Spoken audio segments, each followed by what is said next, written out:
Bonjour les technologues et bienvenue sur ce premier tuto.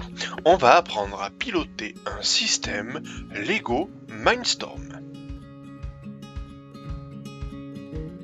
Nous allons aborder différents points. Tout d'abord, on va essayer d'identifier les composants de ce système Lego. Nous allons ensuite apprendre à utiliser le logiciel, puis on va prendre un exemple pour comprendre comment ça marche. D'un point de vue du fonctionnement global, on va utiliser un logiciel sur un ordinateur.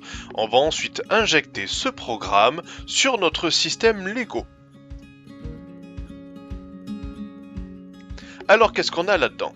On a une alimentation secteur pour alimenter le système, un câble USB qui va nous permettre de relier le boîtier Lego à l'ordinateur, des câbles de connectique, un capteur tactile, un boîtier Lego et un moteur électrique. D'après les notions qu'on a vues précédemment, le Lego Mindstorm, vu qu'il est autonome et automatisé, c'est un système embarqué, ce qui veut dire qu'il va respecter une chaîne d'information. Rappelez-vous, la chaîne d'information comprend 3 parties, acquérir, traiter et actionner. Dans traiter, on va retrouver le bloc Lego et le logiciel pour faire l'algorithme. Dans acquérir, on va avoir notre bouton tactile et dans actionner, on va retrouver notre moteur électrique. Pour connecter tout ça, c'est très simple. D'un côté, on va brancher les entrées sur les ports 1, 2, 3 et 4, notamment le capteur tactile. Sur les sorties A, B, C, on va connecter notre moteur électrique par exemple. Et il faudra bien faire attention à respecter cela sur le logiciel. Puisqu'on en parle, le logiciel se trouvera dans le menu démarrer dans tous les programmes Techno Lego Mindstorm.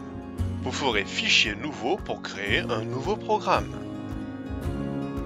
La partie centrale du logiciel est l'endroit où nous disposerons les blocs qui permettront de faire notre algorithme et qu'on pourra sélectionner dans la partie rouge. Pour débuter, nous utiliserons surtout la fonction attendre qui se trouve dans le menu flux.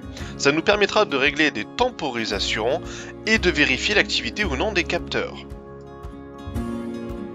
Pour ajouter un bloc, il suffit de le faire glisser sur la partie principale. Lorsque l'on met un bloc, on voit qu'en bas, il y a différentes options que l'on peut sélectionner. Ici, on peut choisir est-ce qu'on met un temps ou alors un capteur.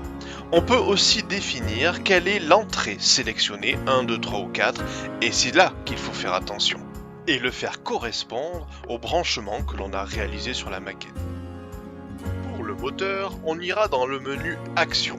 Et on choisira donc notre moteur que l'on va pouvoir ensuite paramétrer de différentes façons. De la même manière, il faut le faire glisser sur le menu. Toujours en bas et dans les options du moteur, on devra d'abord vérifier qu'on l'a branché au bon endroit, sur le port A, B ou C. Ensuite, on pourra choisir le sens et la puissance du moteur et on peut modifier aussi le type de rotation. Est-ce que c'est en secondes, en nombre de tours, en degrés ? Pour illustrer le fonctionnement de ce logiciel, on va prendre un exemple simple. Lorsque j'appuie sur le bouton poussoir, le moteur tourne pendant 5 secondes. Les étapes vont être les suivantes. Tout d'abord, j'attends le capteur tactile. Ensuite, le moteur tourne. J'attends 5 secondes et pour finir, le moteur s'arrête. Voilà comment je vais le paramétrer sur le logiciel. Tout d'abord, j'attends qu'on appuie sur le capteur tactile branché sur le port 1, je fais tourner le moteur sur le port A, j'attends 5 secondes et j'éteins le moteur sur le port A. Faites bien attention à vérifier les entrées et les sorties que vous avez choisies. Je veux maintenant injecter ce programme dans mon bloc Lego, il me faut un câble USB connecté entre l'ordinateur et le bloc Lego, j'appuie sur le bouton Play du logiciel et c'est alors qu'un message et une fenêtre s'affichent avec écrit Terminé.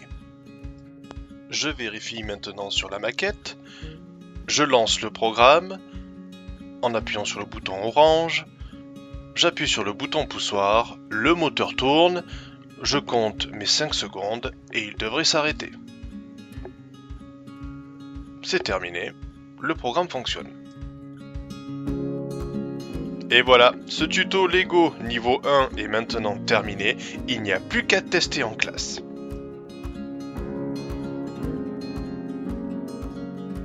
Merci les technologues et soyez curieux des technologies qui vous entourent.